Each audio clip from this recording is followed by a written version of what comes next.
ሙስሊሞች ሆናችሁ እንጂ እንዳትሞቱ ምንም ነገር እንዳታላችሁ ዱቄት ዘይት የተለያየ ነገር ሸንግሏችሁ በዱንያ ተታላችሁ ዲናችሁ ለቃችሁ እንዳትሄዱ አላህ አደራ አለን። ሙስሊም ሆናችሁ እንጂ እንዳትሞቱ አለና ወዕተሲሙ ቢሐብሊላህ አለ። በአላህ ገመድ በላኢላሃ ኢላላህ በቁርአን አንድ ሁኑ ተሳሰሩ ጀሚዓን አለ። ሁላችሁም አለ አላህ አንድ ሁኑ አንድነታችሁን አጠናክሩ ወላ ተፈረቁ አለ። እንዳትለያዩ ልዩነት መለያየት አዛብ ነው ቅጣት ነው። አንድነት ረሕማ ነው እዝነት ነው።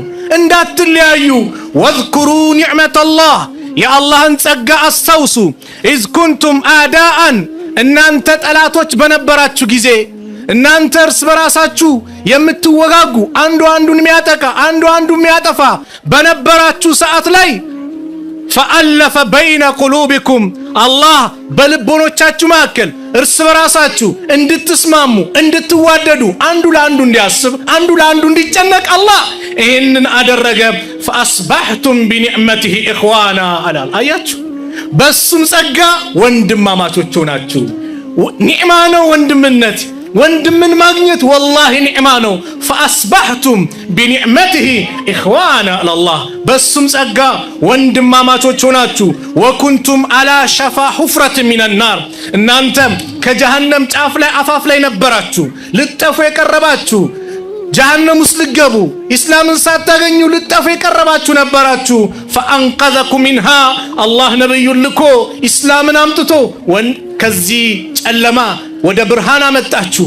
ወደ ተውሂድ መንገድ አላህ አመጣችሁ። ወደ ኢስላም አላህ አመጣችሁ። በማን አማካኝነት? በነብዩ አለይሂ ሰላቱ ወሰላም አማካኝነት። ስለዚህ ከዛሊከ ዩበይኑ ላሁ ለኩም አያቲሂ አላህ እንዲህ በዚህ መልኩ አናቅጾቹን ለእናንተ ይገልጻል ያብራራል። ለአለኩም ተህተዱን ትክክለኛውን መንገድ ትመሩ ዘንድ እያለ አላህ ይናገራል። ይህ የቁርአን የወረደበት ሰበብ አለው። ነቢዩ ሰለላሁ ዐለይሂ ወሰለም መዲና ላይ በሚኖሩበት ሰዓት ላይ አውስና ኸዝረጅ የሚባሉ የመዲና ሁለት አንጋፋ ጎሳዎች አሉ። እነዚህ ጎሳዎች ለ120 ዓመታት ሲገዳደሉ አንዱ አንዱን ሲያፈናቅል ሲገሉ ምን ሲሉ የነበሩበት ሰዓት ነበር። አላህ ነብዩን ልኮ ያንን ጥላቻ አላህ ያስወገደበት ነው። ሺስ ኢብኑ ቀይስ የሚባል ይሁዲ ሁልጊዜም የሙስሊሙ አንድነት ሙስሊሙ አንድ ሲሆን ሲተባበር ሲተዛዘን ሌላውን ያቃጥሏል። ይሁዶች ሁልጊዜም ያቃጥሏቸዋል። ዛሬም ያቃጥላቸዋል፣ ነገም ያቃጥላቸዋል። ይሄ ባህሪያቸው ነው፣ ይቀጥላል። አቃጠላቸው። አውስና ኸዝረጅ ቁጭ ብለው ሲጨዋወቱ ምን ሲሉ እነዚህ ሰዎች ጭራሽ አንድ ቦታ ላይ መቀመጥ መነጋገር መተባበር መተዛዘን ጀመሩ። ቆይ ያለ ሸር የሚፈልቀው ሸር የሚገኘው ሁልጊዜም ከይሁዶች ነውና ልጁን ይባላል ና አለና ሂድና በእነዚህ ሰዎች መካከል ያላቸውን ግንኙነት አበላሻለሁ። አተዝኩሩነ የውሙ ቡአስ በላቸዋል። የቡአስ ዕለት ቡአስ ማለት በአውስና በኸዝረጅ መካከል መጨረሻ የተደረገች ጦርነት ናት። ይህን ታስታውሳላችሁ በላቸዋል። ታዳስ አለው የዛኔ የሚመጣው ይታወቃል። ይህንን ብቻ አንተ አድርጋለሁ። ሁለቱ አንሷሮቹ አውስና ኸዝረጅ ቁጭ ብለው በሰላም እየተጫወቱ እየተነጋገሩ አንዱ አንዱን እየተባበር ምን እያለ በመልካም ሁኔታ ላይ ባሉበት ሰዓት እነዚህ ሰዎች ጭራሽ አንድ ቦታ ላይ መቀመጥ መነጋገር መተባበር መተዛዘን ጀመሩ። ቆይ ያለ ሸር የሚፈልቀው ሸር የሚገኘው ሁልጊዜም ከይሁዶች ነውና ልጁን ይባላል ና አለና ሂድና በእነዚህ ሰዎች መካከል ያላቸውን ግንኙነት አበላሻለሁ። አተዝኩሩነ የውሙ ቡአስ በላቸዋል። የቡአስ ዕለት ቡአስ ማለት በአውስና በኸዝረጅ መካከል መጨረሻ የተደረገች ጦርነት ናት። ይህን ታስታውሳላችሁ በላቸዋል። ታዳስ አለው የዛኔ የሚመጣው ይታወቃል። ይህንን ብቻ አንተ አድርጋለሁ። ሁለቱ አንሷሮቹ አውስና ኸዝረጅ ቁጭ ብለው በሰላም እየተጫወቱ እየተነጋገሩ አንዱ አንዱን እየተባበር ምን እያለ በመልካም ሁኔታ ላይ ባሉበት ሰዓት መጣና አተዝኩሩነ የውሙ ቡአስ እንደው የቡአስ ዕለት የተከሰተውን ታውቃላችሁ? አዎ። ማን ነበር ሲያጠቃ የነበረው? የኛ ሁሌም እኔ ሚል እኔ የሸይጣን ባህሪ ነው። አነ ኸይሩን አለ አይደል? እኔ የተሻልኩ ነኝ አለ አላህ ለአደም ስገድ ሲባል خلقتني من نار وخلقته من طين እኔን ከእሳት ፈጠርከኝ እሱን ከጭቃ ፈጠርከው ማን ይበልጣል? እንዴት ለሱ ልስገዳል? እኔ ሲል ሁሌም ችግር ይፈጠራል።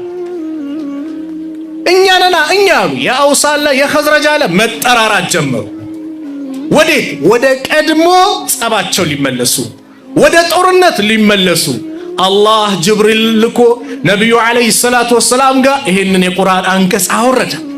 ነብዩ ሰለላሁ ዐለይሂ ወሰለም መተው እኔ በመሐከላችሁ ኑሬ ብለው ይሄንን የቁርአን አላህ በእነሱ ላይ ዋላላችሁን ውለታ እናንተ ጠላቶች ነበራችሁ፣ እርስ በራሳችሁ የምትገዳደሉ የምትጨራረሱ ፈአለፈ በይነ ቁሉቢኩም አላህ በልቦኖቻችሁ መካከል አስተሳሰረ፣ አንድ አደረገ። እዝነት አንዱ ለአንዱ እንዲጨነቅ እንዲያስብ አላህ አደረገ። ፈአስበሕቱም ቢኒዕመቲሂ ኢኽዋና በሱም ጸጋ ወንድማማች ናችሁ።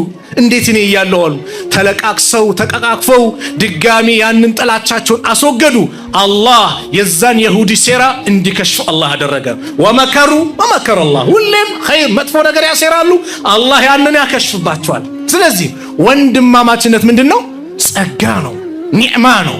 ይህንን ወንድማማችነት ይህንን አንድነት ልናጠናክር ይገባል። አንድነት ሲኖር ኃይል ይኖራል። አንድነት ሲኖር ሁሌም ከአላህ Subhanahu Wa Ta'ala ዘንድ መልካም ነገር ይመጣል። ስለዚህ አንድነት ዛሬ ለዚህ ነው ጉዳይ መነጋገር። የአንድነት ጉዳይ የሚያስጨንቅ ነው። አንድነት የሌለው ህዝብ በአንድነት የማይሰራ ሁሌም ኪሳራ ነው። ለስኬት አይበቃ፣ ይከፋፈላል፣ እዛ ይሄዳል፣ በየቦታው ኃይል ይወገዳል። የዛኔ የጠላት መጫወቻ ነው የሚሆነው።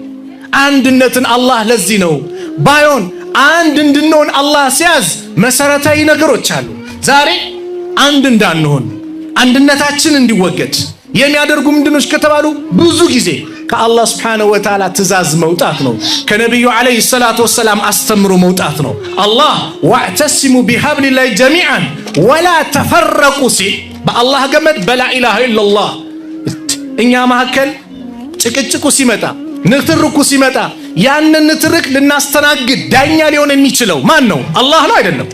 አላህ የነብዩ አለይሂ ሰላቱ ወሰላም ሐዲስ ነው። ፈኢን ተናዛዕቱም ፊ ሸይኢን ፈሩዱሁ ኢለላህ ወረሱል። በአንዳች ነገር ካልተግባባችሁ ከተጨቃጨቃችሁ ጉዳያችሁን ወደ አላህ ወደ ቁርአን እንደዚህ ወረሱል ወደ መልእክተኛ ወደ ሐዲስ መልሱት። እስቲ የሆነ ነገር አልተግባባንም እኔ እናንተ ወንድሜ እኔና አንቺ አልተግባባንም፣ የሆነ ነገር የሚያጨቃጭቀን መጣ።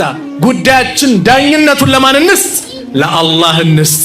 አላህ ምን ይላል በዚህ ቁርአን በዚህ ሐዲስ? ነብዩ ሰለላሁ ዐለይሂ ወሰለም ምን አሉ? እኔ ባልኩት አስተሳሰብ አንተ ባልኩት አስተሳሰብ አያችሁ፣ እኔ ስሜት የምከተል ሰው የራሴን አመለካከት የምከተል ከሆነ ሸይጣን እንደፈለገ ይጫወትብኛል። ሸይጣን ስውር እኮ ነው ዛሬ የሰፋን። እንደፈለገ አስተሳሰብ ስሜት ብቻ እንድንከተል ያደርግና እርስ በርስ እንድንባላ ያደርጋል። እርስ በርስ ኢማሙ ሻፊዒና ኢማሙ ማሊክን ታውቃላችሁ? ኢማሙ ሻፊዒ ረሕመቱላሂ ዐለይህ የኢማሙ ማሊክ ተማሪ ናቸው። ነገር ግን በቁርአን የሆነ ያልተስማሙበት ጉዳይ ካለ ቁርአን እንዲህ ነው ካለ ይቀበላሉ። በአንድ ወቅት አንድ ሰው መጣና አብዛኞቻችሁ የምታውቁት ታሪክ ነው። ኢማሙ ማሊክ ጋር ሚስቴ ከጨረቃ ካልበለሽ ፍቺ ነሽ ብሎ ጠያላት። ከዛ ለኢማሙ ማሊክ መጥቶ ሚስቴን እንደዚህ ብያታለሁ፣ አዎ በቃ ከጨረቃ አትበልጥም በቃ ፍቺ ናት አሉ። ኢማሙ ሻፊዒ የሆነ መስጊዱ አጥር ላይ ነበሩ፣ ጎን ላይ ነበሩና በሆነ ነገር መሽጉል ነበሩ። ጥያቄውን ሲጠየቅ ሲመለስም በሆነ ነገር መሽጉል ስለነበሩ ጠያቂውን ምን እንደጠየቀ ምን እንደተመለሰለት መማር ስለሚፈልጉ ሩጠው መጥቶ ጠየቁት። ምን ነበር የጠየቀው? መልሱስ ምንድነው አሉት። ሚስቴ ከጨረቃ ካልበለሽ ፍቺ ነሽ ብዬ ለኢማሙ ማሊክ ስጠይቃቸው አዎ ፍቺ ናት አሉ። በጭራሽ ሚስትማ ፍቺ አይደለችም ከጨረቃ ትበልጣለች። ሱብሃንአላህ የታያት አሉ። አረ በጭራሽ አላህ ነው ቁርአን ላይ የተናገረው ለቀድ ኸለቅነል ኢንሳነ ፊ አሕሰኒ ተቅዊም የሰው ልጅን እጅግ ባማረ ውብ በሆነ መልኩ አላህ ፈጥረነዋል ብሎ ተናግሯል። ስለዚህ ከሰው ልጅ የበለጠ ያማረ ሰው የለምና ሚስት ከጨረቃ ትበልጣለች አሉ። ና ኢማሙ ማሊክ ጋር እንሂዳሉ። ኢማሙ ማሊክ ጋር መጡ። ይህንን ነገር ሻፊዒ ያቀረቡ ኢማሙ ሻፊዒ ረሕመቱላሂ ዐለይህ ኢማሙ ማሊክ ምን አሉ? ሻፊዒ ልክ ብለዋል፣ ቁርአኑን በስነ ስርዓት ቁርአን ያለውን ተናግረዋል፣ እኔ ተሳስቻለሁ አሉ። ኢማሙ ሻፊዒ ማን? ኢማሙ ማሊክ የኢማሙ ሻፊዒ ሼኽ ናቸው። አያችሁ ዓሊም ይሄ ነው። እኛ ዛሬ ውስጣችን ኩራት እኮ ነው። አልክብሩ በጠሩል ሐቅ ወገምጡ ናስ ነው ነብዩ ሰለላሁ ዐለይሂ ወሰለም። ኩራት ማለት ሐቅን አለመቀበል እንደዚሁም ሰዎችን የበታች አድርጎ መመልከት። ሐቅ ሲመጣ መቀበል የዓሊሞች የሷሊሆች የደጋግ ሰዎች ኩራት ከውስጣቸው የወጣ ሰዎች ባህሪ ነው። ይሄ ነው ነገር ሲመጣ እስቲ ጉዳያችንን ወደ ቁርአን ወደ ሐዲስ እናምጣው። ወደ ራሴ አስተሳሰብ አላምጣው፣ ወደ ግሩፔ ሳይሆን ቁርአን ሐዲስ ምን ይላል? እኔ በራሴ አስተሳሰብ በራሴ አመለካከት መሄድ ከሆነ ሁልጊዜም የሸይጣን መጫወቻ ነው። ሸይጣን ደግሞ ሱብሃንአላህ አንዴ ከጋለበን አደጋ ነው ሸይጣን። አቡ ሃይደር የሚናገራት ቂሳ አለ። አንድ ቂሳ ላካፍላችሁ። አንደኛው ሁሌ ሰዎች ይጨቃጨቁና ምን ይሉና ሁሉም አይ ሸይጣን አሳስቶን ነው፣ ሸይጣን እንዲህ ብሎን ነው፣ ሸይጣን እንዲህ ብሎን ነው ሲል አንደኛው ሁሌ በሸይጣን ምን ትላላችሁ? ራሳችንን የሚያጠፋን ሁሌ ወደ ሸይጣን ትወስዳላችሁ ብሎ መልስ ይሰጣቸዋል። ከዛ ይህ ሰውዬ ለሸይጣን ሲከራከር የነበረ ሰው በመናሙ ሸይጣን ይመጣል። ዛሬ ሁሌ ሰዎች እኔን መጥፎ አድርገው ይመለከቱኛል፣ አንተ ብቻ ዛሬ ተከራከርክልኝ፣ ስለዚህ የፈለከውን ነገር ላድርግልህ እዘዘኝ አለው። እኔማ የምፈልገው ሐረም መሄድ ነው፣ በቃ ሐጅ ማድረግ ነው፣ ካዕባ ላይ መሄድ ነው። ና ወስድሃለሁ። በምን? እኔን ጋልበኛል። ጋለበው ይዞት መሄድ ጀመረ። መሀል ላይ አረ ሽንቴ መጣ አንዴ ሲል አረ የዋልከው ውለታ ልዩ ነውና እኔ ላይ ሽናብኝ አለው። አንተ ላይ ሸናበት። ልክ ሲሸናበት በኃይለኛ ጥፊ ከእንቅልፉ ነቃ። ምንድነው ሲል ሚስቱ ላይ ነው ለካ የሸናው ይህ ሰውዬ። አየህ ሸይጣን እንዴት እንደሚጫወት ሁሌ አባብሎ አሳምሮ ውብ አድርጎ ያመጣላል። ወንድምን እንድትጠላ ውብ አድርጎ አንተ እኮ ሐቅ ላይ ነህ ብለው ወንድምን እንድትጠላ ለወንድም መጥፎ አመለካከት አንተ ብቻ ኸይር ነገር ያስክ አድርጎ ይስልልሃል። የሸይጣን ወጥመድ ከባድ ነው። ለዚህ ነው ኢብኑል ቀይም ረሕመቱላሂ ዐለይሂ ሸይጣን መዳኺሉ ሸይጣን ዐለል ኢንሳን ሸይጣን የሰዎች ልቦ ላይ የሚገባበት ብሎ ከተናገሩ 6 ነጥቦች አንደኛው ሸይጣን የሚያስደስተው ነገር ቢኖር ሁላችንም ከኢስላም እንድንወጣ ነው። ሁላችንም ኩፍር ላይ እንድንወድቅ ነው ሸይጣን የመጀመሪያው ዓላማው። ይሄ ካልተሳካ ይላሉ በዲን ላይ አዳዲስ ፈጠራ ቢድዓ እንድንሰራ ይፈልጋል። ለምን ከተባለ ማንኛውም ሰው በኢስላም ላይ አዲስ ነገር ሲሰራ መልካም ነገር ብሎ ነው የሚሰራው፣ መጥፎ ነው ብሎ የሚሰራ የለም። ኸይር ነው አጅር አገኝበታለሁ ብሎ ስለሚሰራ ሊቶብት አይመችም። ሶስተኛ ከባኢር ዙኑብ ትላልቅ ወንጀል ላይ እንዲወድቅ ያደርጓል። ያ ካልተሳካ አራተኛ ሰጋኢር ዙኑብ እኛ የትኛው ጥምር ውስጥ ገብተናል እንድናውቅ ነው። አምስተኛ ምን ያደርጋል? በአንድ ጉዳይ ላይ ብቻ ቢዚ እንድንሆን ያደርጋል። ለምሳሌ ስለ ተውሂድ እንጽፋለን፣ በፌስቡክም ተውሂድ ቅድሚያ ለተውሂድ በደንብ እንናገራለን። ስለ ተውሂድ እንላለን፣ ያስፈልጋል። ነገር ግን እዚህ ጋር ሙስሊሙ አደጋ ቢደርስበት ሙስሊሙ ቢጨፈጨፍ ምን ቢል ቦታ አይሰጠው። ወይ በተቃራኒ ስለ ሙስሊሞች አንድነት እንዲህ ይላል። እዚህ ጋር ቀብር ቢመለክ ምን ቢባል ምንም ቦታ አይመስለው። በአንድ ነገር ቢዚ እንድንሆን ያደርጋል።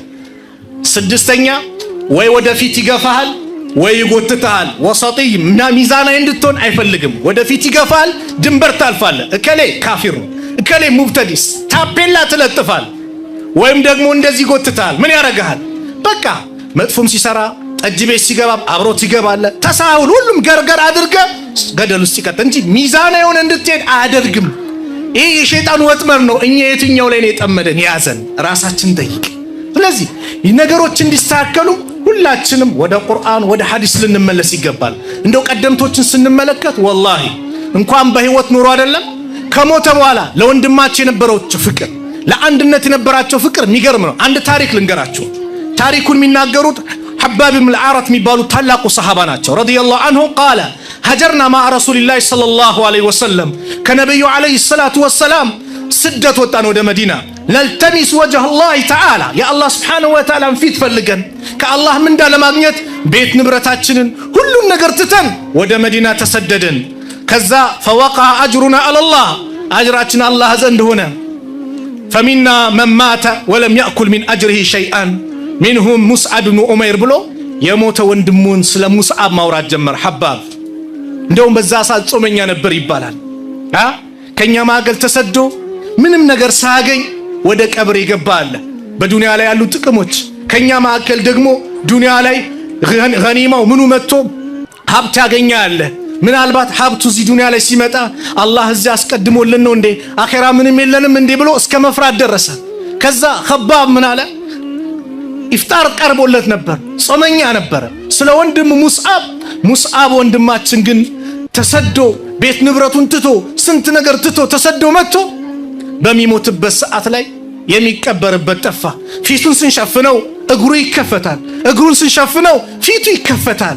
የሚከፈንበት ጨርቅ አጣን። ለነብዩ ሰለላሁ ዐለይሂ ወሰለም ስንነግራቸው ፊቱን በጨርቁ ሸፍኑትና እግሩን ደግሞ ሳር ነገር አድርጋችሁ ቅበሩታልና የዚህ ጊዜ ምግብን ትቶ ማልቀስ ጀመረ ሐባብ ኢብኑ አልአረት